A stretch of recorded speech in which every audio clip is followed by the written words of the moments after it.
So hello guys, in this video we are going to learn how to have multiple charts on TradingView.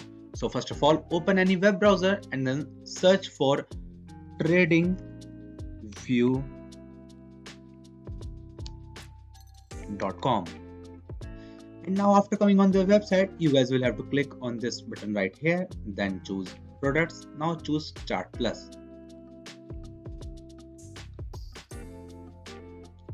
So guys, as you can see, we have now come on the chart, and what you will do is copy this link and open a new tab and now paste it.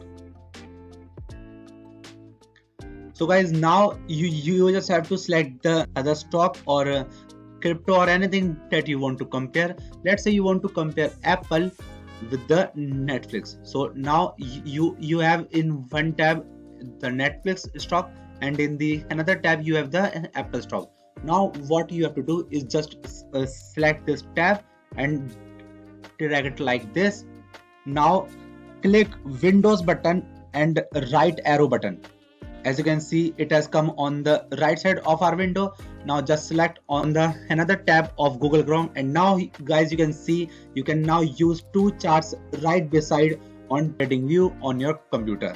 So that's it for the video guys. If you find this video helpful, then make sure to share it with your friends and also subscribe to our channel for more future videos. And thanks for watching.